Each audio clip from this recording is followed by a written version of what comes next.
മനുഷ്യരാണ്, സംഭവിക്കാം. ശ്രദ്ധ മാറിപ്പോകാം. കുറെ സമയം നമ്മൾ വെളിയിലായിരിക്കാം. ഒരുപക്ഷെ നിങ്ങൾ ഇവിടെ ഉണ്ടാവും, ഇവിടെ നിങ്ങൾ എന്റെ ക്ലാസ് കേട്ടുകൊണ്ടിരിക്കാം. പക്ഷെ ചിലപ്പോൾ മനസ്സിന് വേറെ കാര്യങ്ങളായിരിക്കാം വരുന്നത്. അങ്ങനെയൊക്കെ സംഭവിക്കും. മാക്സിമം നമ്മൾക്ക് ചെയ്യാൻ പറ്റുന്നത്, നമ്മളെ കോൺസെൻട്രേറ്റ് ചെയ്യാൻ പറ്റുന്നത് 30-35 സെക്കൻഡ് ആണ്. സെക്കൻഡ് അല്ല, മിനിറ്റ് വരെ നമുക്ക് ശ്രദ്ധിച്ചിരിക്കാൻ പറ്റും എന്നുള്ളതാണ്. അത് കഴിഞ്ഞാൽ പോകും, നമ്മുടെ ബ്രെയിൻ പോകും, വീണ്ടും വരും. ഓക്കെ, ആ സമയത്ത് നമ്മളുടെ ഏകാഗ്രത എങ്ങനെ വർദ്ധിപ്പിക്കാം? ഏകാഗ്രത വർദ്ധിപ്പിക്കാൻ നമുക്ക് ഏറ്റവും നല്ല മാർഗം എന്ന് പറയുന്നത് 2 ടെക്നിക്കാണ്. ഒന്ന്, പ്രാക്ടീസ് ബ്രീത്തിങ് എക്സസൈസ്. നിങ്ങൾ ബ്രീത്തിങ് എക്സസൈസുകളൊക്കെ പ്രാക്ടീസ് ചെയ്യുക. രാവിലെ എഴുന്നേറ്റ് ഒന്ന് ഫ്രഷ് ആയിട്ടൊക്കെ വന്നിട്ട് ഒരു 2-3 മിനിറ്റ് മതി. 2-3 മിനിറ്റ് സമയമുള്ളൂ. അത്രയും സമയം നമ്മളൊന്ന് ശ്വാസം വലിച്ചെടുക്കുക, അതിലൊന്ന് കോൺസെൻട്രേറ്റ് ചെയ്യുക, നേരെ പുറത്തേക്ക് വിടുക. അത്ര മാത്രമേ ഉള്ളൂ. അതിനാണ് അത് പ്രാക്ടീസ് ചെയ്യുമ്പോൾ നമുക്ക് മനസ്സിലാകും നിങ്ങളുടെ ഏകാഗ്രത എത്രമേൽ വർദ്ധിച്ചു വരുന്നു. ഏതൊരു സംഗതികൾക്കും റിസൾട്ട് ഉണ്ടാകണമെങ്കിൽ നമ്മൾ നിരന്തരമായി പ്രാക്ടീസ് ചെയ്യണം. പ്രാക്ടീസ് ആൻഡ് പ്രാക്ടീസ്, അതാണ് സക്സസിലേക്ക് എത്തുന്ന ഒരേ ഒരു കാര്യം.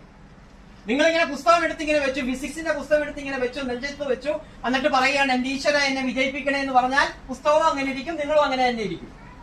മറിച്ച് നിങ്ങൾ ആ ഫിസിക്സിന്റെ പുസ്തകം ഒന്ന് മറിച്ചു നോക്കാനും അതിലേക്ക് നിങ്ങളുടെ ശ്രദ്ധ കൊണ്ടുവരുവാനും ആ സബ്ജക്ട് പഠിക്കുവാനും, എനിക്ക് എത്ര മാർക്ക് ഫസ്റ്റ് ടൈമിൽ വാങ്ങണം, എനിക്ക് എത്ര മാർക്ക് സെക്കൻഡ് ടൈമിൽ വാങ്ങണം, എനിക്ക് എത്ര മാർക്ക് ഫൈനൽ എക്സാമിനേഷൻ എനിക്ക് കിട്ടണം, അങ്ങനെ വരുമ്പോഴാണ് നിങ്ങൾക്ക് സക്സസിലേക്ക് എത്തിച്ചേരുവാനായിട്ട് സാധിക്കുന്നത്. അത് ഒരു അക്കാഡമിക് ഇയറിന്റെ ഫസ്റ്റ് ഇയർ തന്നെ നിങ്ങൾ സെറ്റ് ചെയ്യണം.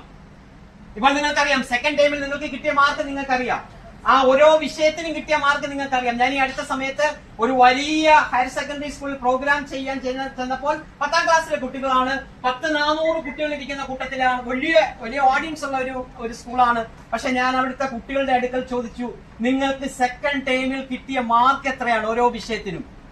അപ്പോൾ ആ കുട്ടികൾ ചെയ്ത് എന്താണെന്ന് അറിയാമോ? അടുത്തിരിക്കുന്ന കുട്ടികളൊക്കെ ചോദിക്കുകയാണ്, എനിക്ക് എത്ര കിട്ടിയെന്ന് നിനക്കറിയാമോ? എനിക്ക് കിട്ടിയത് എത്രയാണെന്ന് നിനക്കറിയാമോ? അപ്പോൾ പഠനത്തിൽ അവർക്ക് എത്രമേൽ താല്പര്യമുണ്ട് എന്ന് നിങ്ങൾ ചിന്തിക്കും. വിജയിക്കണം, എനിക്ക് ജീവിതത്തിൽ വിജയിക്കണമെന്ന് എത്രമേൽ ആഗ്രഹമുണ്ട് എന്ന് നിങ്ങൾ ചിന്തിക്കും. നിങ്ങൾക്ക് ഈശ്വരൻ നൽകിയ ഏറ്റവും നല്ല അവസരമാണിത്. Life is beautiful. ജീവിതം എന്ന് പറഞ്ഞാൽ മനോഹരമാണ്. നമ്മൾ വിചാരിക്കുന്നത് പോലെയല്ല, വളരെ മനോഹരമാണ് ജീവിതം എന്ന് പറഞ്ഞാൽ. ആ ജീവിതം മനോഹരമാകാനും